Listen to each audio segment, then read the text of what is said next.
What were some of the things you all were doing in the first half that could spill over for this? Because Coach Witt said and Coach Quinn said about the speed out there last week. Just simplifying things for the players so that you can play fast without having to think that much and just lining up and being better than your opponent, basically. Did you see, as far as, because I asked Coach Quinn last week about scaling back some things, simplifying some things. What was some of the things that they did scale back and simplify in last week's game? Just some of the rules with some of the coverages. We got a lot of adjustments for different things, but when you cut that out, it's pretty much just black and white. So it's see ball, get ball, damn near. You know what I'm saying? So it made it real easy. Yeah, it did. It did. This week you got a Seattle team that's coming in here. That I think they're 5-2. What are some keys? They got Sam Donald, quarterback. They got a great wide receiver that is leading the league with almost 1,000 yards. What are some of the keys in jumping on them early? Just take away their playmakers, make them play left-handed, and just play ball. Me personally, I know I can be better. Always hard on myself, but we just gotta grind it out. We just gotta just go play our football. Like, we know we still are those guys up front and in the backfield. So we just gotta just go take advantage of it. That's the main thing. Hey, Bill, Superman had some superpowers. So I just want to know what your superpowers is. I don't think I really got no superpowers. I just try to do my job the best I could. We just got to take it 1 week at a time to dig ourselves out this hole, and just 1 week at a time, one win at a time. What do you take from the first half where the defense was just so competitive with that Chiefs game and apply it to this one? Yeah, it was great. We had a great week of practice, and it kind of rolled over into that game. And even though we didn't get the outcome that we wanted, that's last week, and into that first half, that's the blueprint that's going to get us out of this hole. Hey, Vaughn, Coach Witt said today that during the walkthrough, it was one of the best walkthroughs all season long. The energy, the buzz, and all of that was going on. Is that a starting point in turning things around to the way you practice? Yeah, just like I said before, we had a really good week of practice last week. Energy, morale was great. Spirit of the core was great. The walkthrough before the game was great, and into that game was great. 2 big turnovers in the first quarter. That's what we need. Just got to be able to find a way to sustain that and just get one more. One more could be the motivational push that gets us out of this hole. Hey, Tony, we're back. And you heard Von Miller said 1 day at a time. All they got to do is get one to get off this 3-game skid. So fans, we want you to tag us, ask us questions, follow us, like, and share. But Tony, let's get into this, because when you listen at this team, and Coach Witt said this week out at practice that on Thursday he saw one of the best walkthrough practice. The energy, the buzz, the communications, and all that stuff was up. And nobody is having the attitude about, this team is not going to turn the corners. Everybody is playing and practicing like they haven't been on a 3-game skid. And Tony, to be in a situation like this, I know that you just got to get the win, but with the mistakes that they're making, the running game is not going. And they changed some things last week on defense to simplify it and scale down some things. Did you see that in the Kansas City game? Because Von Miller said if they play the game like they did in the first half against Kansas City, that's how you turn the corners. Well, that's the problem. And, excuse me. And fan for you fans, well, I am back here on In the Minute. I've been away on assignment, right? But at the same time, you take a look at this, and this is where we're going to be real from here on. So, like Donna told you, y'all follow us, because we're going to talk a little game here. We're going to walk the dog, and I'm going to start walking it right now. Vaughn, I'm glad to see him speaking and everything, but I need more pass rush, okay? And if you look back and you say, what if we played the first half? Unfortunately, Donna, it's 2 halves to the game, 4 quarters. So playing 2 is no good to me. I have always had the analogy that whichever team came out and dominated the third quarter was going to win the game. Usually that's what happened. Now let's break it down a little bit. The one thing I don't like what I saw with Kansas City, and I know they got a pretty good offensive line, they got a good defensive line, but both our lines were dominated. And when I say dominate, people say, well, they weren't that bad. Whenever an offensive lineman is playing 2 feet back in his own backfield, that's not domination. When our defensive lineman is standing up on the line of scrimmage and not near the quarterback, that's not domination. Right now, those 2 facets of the game is what they must tighten up. You can move people around and put them in little different places, but they have to tighten up those lines. Everything begins in the lines down. And a lot of times when I'm watching games, I know you and I have talked about this before. Sometimes I just watch the line play because that'll dictate the way the game is going. Hey, Tony, you are spot on because that's me too. In the trenches is where you start. And since you brought up, we'll start with the offensive side of the ball. Since you brought up the offensive line and the offensive line last week, Laremy Tunsil went down with a hamstring injury, and Brandon Coleman, who has been out of the game because he got beat out by Chris Paul, who's playing a good game. But the running game is where this team starts, Tony. And right now, they're tied for 3rd in rushing yards per game, averaging 137.5, but have dropped to 18th over the last 3 weeks. Last week, Tony, they only had 60 yards rushing. That is unacceptable. And in the last 3 weeks, really, they have fallen as far as their run game. And what are you seeing as far as pass protection in the run game? Because the holes are not opening up. And they really got all of their people back. Cosme back. This will be his 3rd game going up against Seattle. Then with the Larry Tunsil's and all of those guys, they have the meat of their offensive line back. But the running of the ball, I don't know if Kingsbury is not sticking with it, but I know that this week, Coach Quinn said that they need to run the ball. And against Seattle, Tony, that's going to be tough because Seattle comes in here only yielding 75 yards per game for teams, and they stingy as far as giving up yards. So talk to me about what are you seeing in that running game? Bill Crosby Merritt, Rodriguez, Jeremy McNichols, those are your guys and everything. And Debo, I think that when they had him back there, and they're not going to have him back there because he's nursing an injury, but when they had him back there mixing up things, they were so much better. And I was talking to some of the running backs this week, and they were saying that the little things, and everybody has to stay on their assignments, Tony. If one person break down, 2 people break down, you're going to see the effects of that. Well, you know, Donna, I played in the league for 14 years. One thing I did notice about a lot of I played with some of the great running backs, the Gail Sayers and Dick Buckets and the good linebackers and running back. Let me tell you right now, we said this prior, maybe 3 or 4 weeks ago. They need a bell cow. This offense was built for Mr. Robinson. Mr. Robinson is gone. Mr. Robinson kind of lost his way a little bit because he was afraid of fumbling. Now it seems as if they're trying to take each situation and put the back end they think that fits that situation. And they don't have any continuity to the running game. You got to have that bell cow. And just as you said a few minutes ago, everybody has to do their own job. But who knows who's the lead rusher, who's the block man, who's going to catch the pass? You got to have that one that's going to do everything, and the rest is going to fill it in. Then you go to the offensive line. Number one, I don't know if they still do it now because I've been out of the game a while, but we had a sled. And when we did not play well, they would be on that sled, the Hogs, and they would be on that sled pushing it around the field.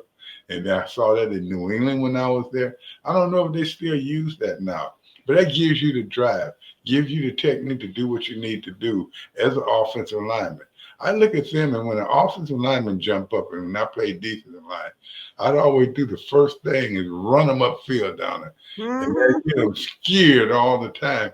But then I got 3 other moves that's similar to that move that counteracts that move. I don't see that out right now. So the defensive line is not changing up, and the offensive line is going for that first move. They digging in right there. What they got to do, to me, When I was a defensive lineman and they came out and they pushed us 2 yards, they may have only gotten 2 yards, but it was 2 yards on our side of the ball. So what I'm saying down there, both of these lines got to get better. I know you have injuries, but as I said last week, everybody goes in and get paid on Monday. So I don't want to hear about the injuries. You're supposed to be out there getting your job done. And if this team want to be successful, we got to quit talking about, well, let's do this. We got to say, we're doing this and we're going forward because we don't have no room for error. Hey, Tony, and you're right. We're in the second half of the season. They've already played 8 games at 3-5. One area that they're good at is, that they're not good at is third down conversions. The lowest half of the league is where they fall. And so they've got to be able, this is what I don't understand. Against Kansas City a few times last week, when they got 8 yards on first down, and then you only needed 2 more yards. Why would you throw the ball? I'm like, let's pound the ball in to start getting that. And so if they stack the box, and that's something that Seattle doesn't do, they just stop you in general with what they do on defense. So the Commanders, again, in previous games, they stacked the box because they said the Washington wide receiver is depleted right now, and you're going to have to beat us in the passing game. So look at this, Tony, as far as efficiency inside the 20-yard line has been a positive for the Commanders as they rank second in the NFL in red zone scoring. So in the red zone, they're good. And this week, Tony, they will be without Terry McLaurin again. He re-injured that quad muscle. So you got him out again. Debo is not 100%, but they didn't even utilize Debo Samuels a lot in that game against Kansas City. So if you're looking at this team offensively and some of those other guys, wide receiver wise, hasn't stepped up, Jayden Daniels will probably be back behind the center, which is a good thing. Nothing taken away from Mariota because I think he's played well when he's been in there. But with Jayden back, that adds a different dimension. The tight end room to me has not really stepped up because last year you didn't see Zach dropping balls and everything, and I don't think that they've used him totally. And the tight end room has to step up with the passing game being what it is. How do you beat Seattle, Tony, on the offensive side of the ball? You got Jayden back, but no Terry back, and a running game that's sputtering right now that has to get back on track. Well, let me just go back a little bit and talk about continuity. And once Jayden got hurt, it kind of messed up the whole thing because they had built the game plan, whereas he can escape, which I think was a mistake right away. You escape only when you have to, when you hit sides. That's just my opinion. Then when I bring in another starter, and I'm not even going to use names because this young man played as well as he could, but to me, if I were coach, and you said, we having problems on the third down, you got your second string quarterback in there. Why don't you bring at least one of those receivers in there that every third down that he practiced with each and every day? Mm-hmm. And I bet they'll get the job done. That's what sometimes you can't take the number 1 receiver and put him with the number 2 quarterback. What you have to do is put the number 2 quarterback in there with a number 2 receiver on big plays. They don't have that. As we said with the running game, they don't have that guy that, if I would have coached, out of the 4 plays or the 3 plays, 2 would be running. That's the way you establish your toughness to other teams. So they got some things. And the one thing that is good right now, Don, you ain't heard me say physically they can't do it. I'm just saying technically they need to improve. Well, Tony, let's go back to this week to hear back from some of the other players. And since we're speaking of the offensive line, Josh Connolly, Brandon Coleman may get some run if Laramie is not able to go. But let's go back in the locker room to hear from the players. Getting off this skid 3 games straight, what's the main focus this coming week? I really just feel like execution and making sure that communication's to the highest level that it possibly can get to, and then just continue to work. I feel like we put in a really good we could practice last week. So I feel like just stacking that and then actually going out there and getting the results we want. What are you seeing when you go back and look at the film from this past week, Sunday night's game, in things that Coach has emphasized to clean up? What were some of those things with the run game and also run blocking? I mean, run game wise, really just continuing to grind through it, making sure that we're hitting all of our points and making sure that communication's to a T, like I said.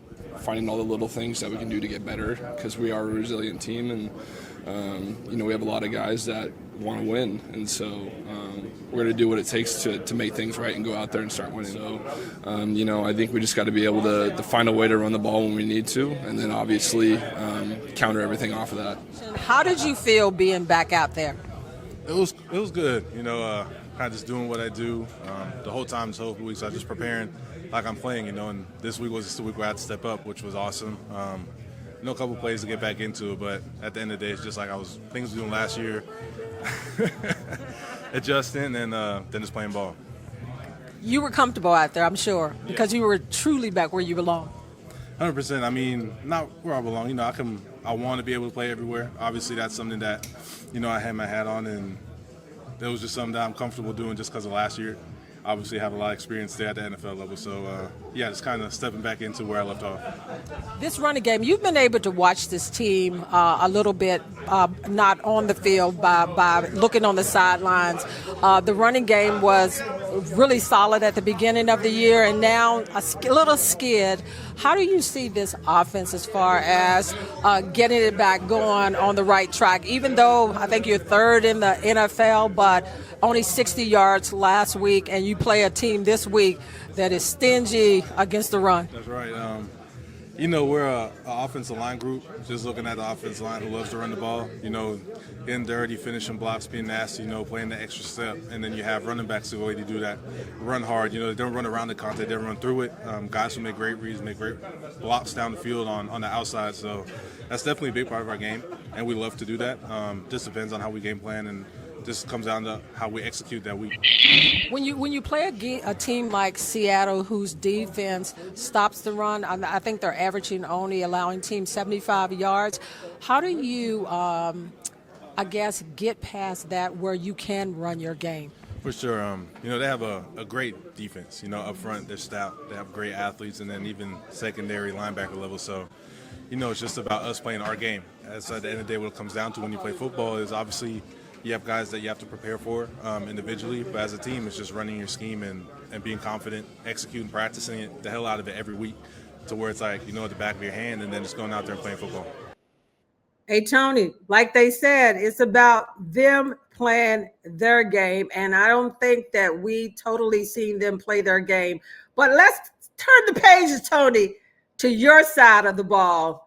And you just couldn't wait for that, right? You go bad mouth from now. They traded away 4 number 1 draft choices, 3, and then they brought in some guys that are good. They get hurt. That's okay. We got that. My look at what's happening with this defense. I'm jumping to the line. I felt even after they traded the number 1 choices, they had a better blend of players last year. And they on that defensive line, and they let a lot of them get away. And now you bring in new guys. Armstrong is starting to come along. He hurt.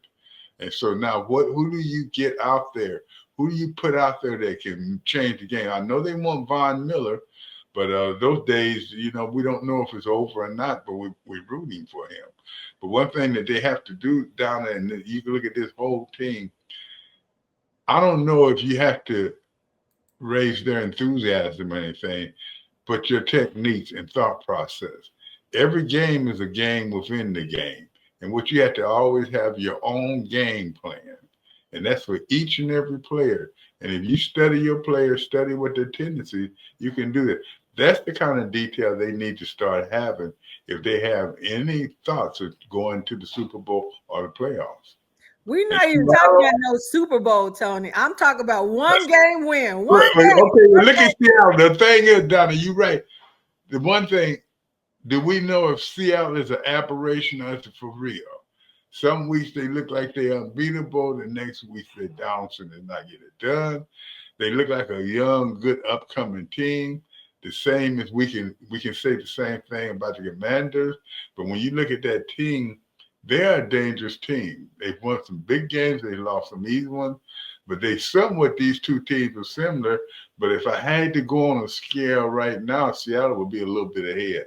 And they do have some people out there, so it's not going to be a walk in the park. And I want you fans to realize, when I say they said, we're talking about minuscule things.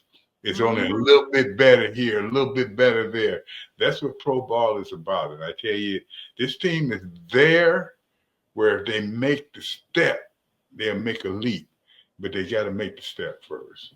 Yeah, Tony, Seattle comes in here off a bye week. They're 5-2. I mean, they've got a great wide receiver. Sam Donald is behind the center, and they're clicking, Tony. They're a dangerous team because, like you said, they're a young team that has put some pieces together. New coach in there this year, and you talked a little bit about the defensive line. Let's talk about them. They are depleted at defensive end, Tony, because they did put this together in the beginning, and then injuries hit. Dietrich Wise is the guy, is the run stopper. He was the one that got hurt first, and so he was out. And then Armstrong, who is your leading sack guy, he ended up getting hurt. And then they lose another guy. So Preston Smith, they brought him in here. And then Coach Quinn said that the next person up that they would play over at the defensive end position would be Johnny Newton, who got hurt last week with an ankle injury and probably won't play this week. So they had the bodies in place, and then all these injuries. I mean, 3 major injuries happened on your defensive line. Jean Baptiste is another guy that they lost. So that was 3 guys, Tony, that they've lost off of the defensive line, and they've got to be able to plug other people in there. So last week I asked Coach Quinn about, did they think about scaling back the offense, simplifying it, and that they did, Tony. And I think that's what we saw somewhat last week in the first half. So what the recent changes on defense, Coach said that he wanted to focus in on the speed. So last week he put in Jordan McGee and Tyler Owens as far as linebackers, and you saw the speed there with those guys in there. So we did see some changes there. And then as far as other adjustments, the defense is trying to improve execution areas like tackling and coverage. I think that they did a better job with the tackling. It has to be better because I think that the Chiefs did run on the Commanders and was successful, but the tackling was a little better. But the coverage is still not good, Tony, because giving up those big plays and everything, and then player execution has to be better. So, Tony, Sam Donald is your quarterback under the center for the Seattle Seahawks, has been playing really well. In 7 games, he has thrown 1,754 yards, 12 touchdowns, 4 interceptions, quarterback rating of 72.5%. When you look at Sam Donald, what are you seeing from a quarterback of his caliber? And then wide receiver, look, he's the best wide receiver in the NFL right now. He's leading the NFL, Tony, with 819 receiving yards, 50 receptions, 4 touchdowns. This guy can play. The best, he's going to have 1,000 yards in the first half of the season because they had the bye week. So at 5-2. So when you look at this Seattle team, Tony, on the offensive side of the ball with Donald as your quarterback, and then you got a pretty good running game and a wide receiver that's leading the league in yardage. How do you slow down these guys with a defense that has not played up to par this season? Stop the run and rush the passer. It's simple. We can say all we want to. Stop the run and rush the passer. You can stop them. Put a little pressure on Donaldson. Make sure he's not feeling it. Even when as a defensive line, when I played, we had a little trick. Even if you didn't get there, you make them think, yeah, I was right there, man, I'll be back. And you get that head game going too. This team, and I think if you say that and you say everything we're talking about, maturity is what we're looking for here. We're looking for each position to mature, each position to take advantage of that athletic prowess. Now, that's not happening right now because they're all trying to learn. You got new people in. So that's where I digress and go back to where I said, when I put that quarterback in there on the big plays, I'm going to put at least one receiver that he practices with every day. See, the coaches can help in ways too. Defensive line, I start running those games as we spoke about on the show. That's where the defensive tackle go inside, the linebacker may come outside, and the defensive end drop off. Just different things to give them different looks, different thought processes. Offensive line, I would maintain that. Ask the coach, let's run the ball the first two plays no matter what. And then we'll see what happened on the third. That's where you get toughness. And do not think that defensive linemen don't be looking at that, because when you have a game where you have someone running at you each and every play, you think about that a lot. So all those things, we put a lot of things out there. But what we want you fans to know is we're going to keep it real on this show, on this podcast. But at the same time, we're not going to go overboard. Because one thing, Donna was a world-class athlete at one time in her mind. I mean, she was yeah, you had to run that first. No, I joke, but Donna was a world-class athlete. I played in the team, and you find out one thing. Not only as you grow, the team grows. And each individual needs to sit in there and look, what can I do better? Because this is no joke. The way they have it now, the way AI is coming out, they're going to have robots playing football in a few years. Hey, Tony, call in the game. But Tony, let's go back to Coach Witt and as far as the defense he has the Commanders in. So last week he had 5 guys up top because in basically with that pass rush, and then sometimes a 3-man front. So he's switching it up, 5-man front to get Jordan McGee in there and Tyler Owens in there. So as far as that playing all the time. So if you're looking at a team again, like Seattle coming in here, they're not Kansas City, but they've been able to produce on offense. Scheme wise, I know I'm trying to understand each week and everything, but you're talking about we got to get at the quarterback. They're not really getting at the quarterback as far as sack wise.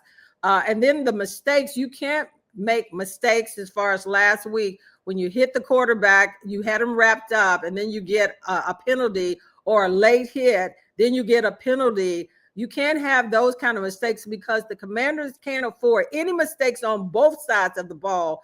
But I'm still trying to figure out the defense and each week the defense, what they got them in.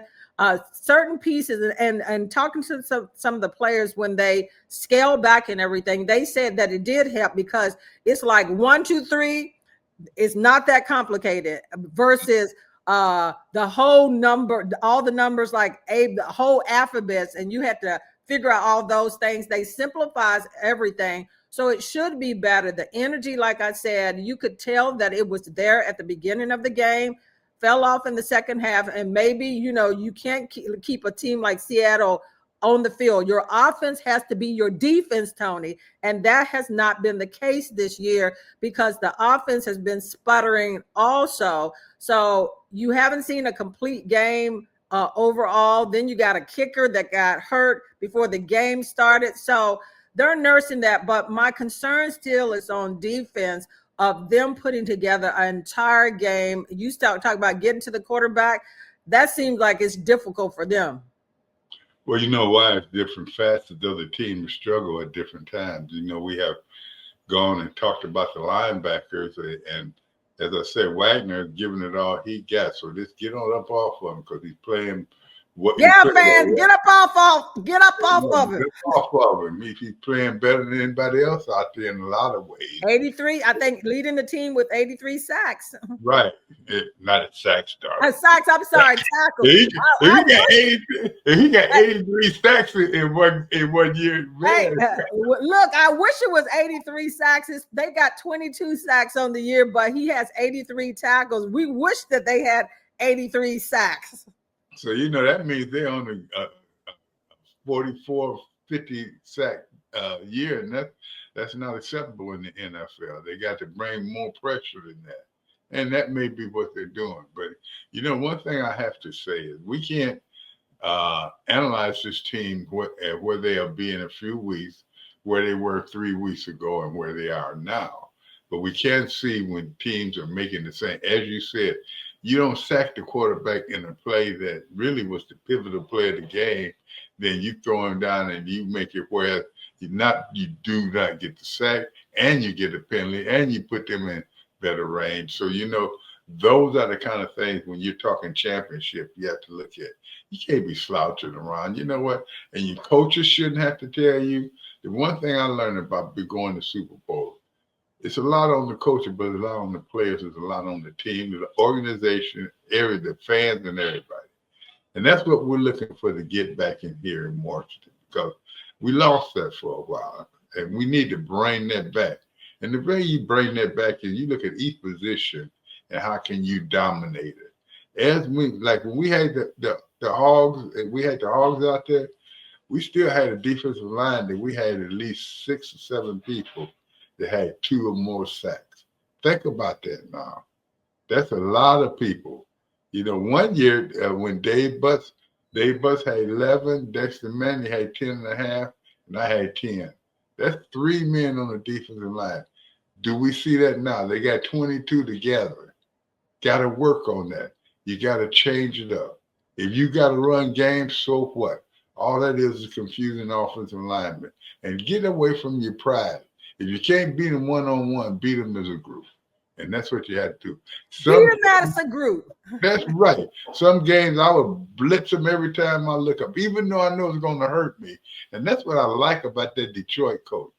You don't know what to expect from him. And that makes the game even more exciting to me.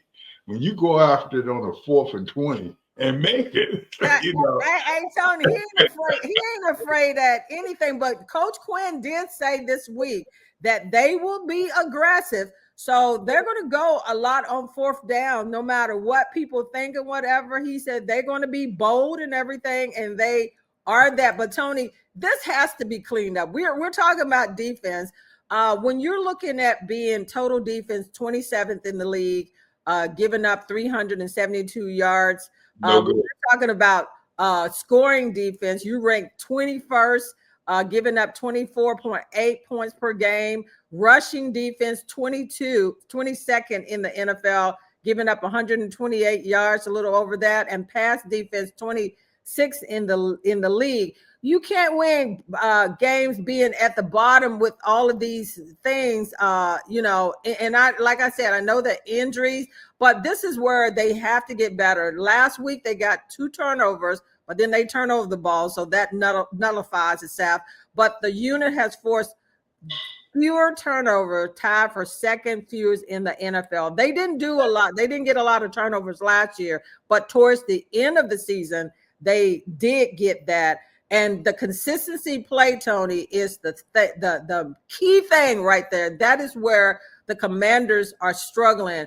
They have to get their identity on defense, where this is who we are. And I'm not for sure who they are on defense yet. I'm not for sure. I asked Coach Quinn a couple of weeks about what is the identity of this team, and he said they're still working through that, because on offense, they haven't established running the ball. They did, to me, in the first few games, 3 or 4 games, but then it sputtered. And then on defense, I don't think that they've ever gotten their identity of who they are, like Pittsburgh back in the day, the Steel Curtain, and some of the other, teams. I haven't seen that, Tony, as we wrap this up for this week. Well, if you think about it, you haven't seen it around, as you said, around the league, because there's so many changes now. There's so many things that's transpiring, so many rules that have changed. Even on this team here, we can talk about the defensive line, but think about it. They've been in transition for the last 3 years. Mm-hmm. They haven't had a solid group here in 4 years, that a group that's been here and played together about 4 years ago now, they've probably been. So you look at that. You look at the linebackers. We had draft choices, number 1s and 2s, that we had to let go. So now how can we talk about Wagner? He's giving it his all out there. Defensive backs are always. We've never really had a group that is dominated the way they need to. I know I played with good defensive backs. I played with the Darrell Greens, the Mike Haynes. I played with all these people, and I know what you need. Everybody has to reach their maximum potential. You can't reach that when you're not trying. One thing about it, when I was in church, and again, the preacher said something. He said, "If you want something and you don't work for it, you just wishing." Okay, it ain't hope. Hope is when you're doing it. You just wishing to get it. And I tell you what, that's what we're looking at. Now, we're not going to be hard on this team because we were excited about them last year. We're going to be hard on them and tell the truth, though. Yeah, well, yeah, but you know what? We do have to slack up because I know, I hate coaches, and so we keep it real on this podcast. I was in high school, and my father was into a lot of different civil rights and different things. So every time I went to different schools, the coaches they always thought I was a real radical or something, which I wasn't. But at the same time, I remember, and this is what you think, you look at these players now, they're just a little bit older than a high school guy. Okay, I remember in high school, my head, first, we played a game down there. I know I'm running over time here, but we're going to have a little fun. We played a game, and everybody played but me. And the coach came after the game in the 10th grade and told me that wasn't my field. And then when I was in 12th grade, my mother got sick, and my father had died the year before, and I had to do some work. And my head coach told me, "You'll never be nothing. That's why you always be a scrub." So, and then I go to Wyoming, and I get a coach that tells me, tell us that we're wrong because we want to try something. Then you go into the pro ball, and you look at it. All that manifested just was a history. So these guys got to put all their different histories together, and they've been changing in the last 2 or 3 years, done a good job. But now I'm going to ask you, Donna, they're at a pivotal state right now. With their record, how many more can you think they can lose before they're out of it? Well, I don't think they can lose anymore, Tony. They're at 3 and 5. They can't, Donna. But I'm just saying that I feel that when you look around the league and everything, and teams that are winning and everything in their division and then outside, is that really they cannot afford to lose many more. If maybe 2 at max, but I'm not even looking at that right now. They need to win those next 2. Seattle, the starting point, then Detroit, and then they get into the conference play again. But to me, this team has to be able to start winning, Tony, to turn the pages, because you do not want to lose 4 games straight and whatever. And then I know that last year the Commanders had went on a skid, and then from there they ran the tables. But it was a different circumstances. That I think that this schedule is harder. They didn't have injuries. They had 1 injury last year. For the most part, they escaped the injury bug. Well, they've been hit hard with the injury bug. So, Tony, the play is different overall because of some injuries and just because the play has not been good. But this team, to me, cannot afford. They need to go on a run right now. Baltimore, when we look at them, they were in a skid also. Lamar Jackson was back on Thursday Night Football. Baltimore has won their last 2 games. And all it takes is you start winning again to turn the table. So this game this week is so pivotal, Tony, for them to win this game and win it in a fashion that speaks to this team. In other words, you're saying if you're a playoff team, say it loud. Hey, shout it from the mountaintop. Don't be saying under your breath, and don't be scared to say it. And with that, when we come back down, you fans, if you ever want to ask us some questions and anything, RedMag Plus TV at AOL.com. Send me an email. We're going to say your name or the beginning of your name, and we'll also ask that same question possibly on our show. We're getting ready to pop this thing off. One thing we can do, if we sit up and talk about them all the time and don't do anything, we just as bad as everybody else. If we're going to talk about them, we're going to point them out. But at the same time, we're going to look at the good things too and see if there's anything we can see that can help. Yeah, Tony, and they can leave comments also in the comments on this. and we'll go back and pull them from their comments and answer them next week. So put those comments in there. What's your thoughts and everything, and what you want to ask us. So Tony, we ran out of time, but we'll be back next week. We'll be back. You know, Donna been holding me down, but I'm back now. So hey, I told Tony he better take off the gloves. There you go. But so I'm gonna be better. So yeah, we'll be better, we'll be better, and the Commanders will be better. But Tony, the Seattle Seahawks coming in here off a bye week at 5-2. The Commanders at 3-5. Desperate for a win. What team this week for the Commanders will show up? We'll see. But Tony, Sunday night football again. Man, they've been playing these late games. They've been giving prime time. That means they expect a lot, and it's not over yet, Donna. It's not over, fans. It's not over. I'm starting to work back out now. With that being said, we never say goodbye. We say in a minute. In a minute.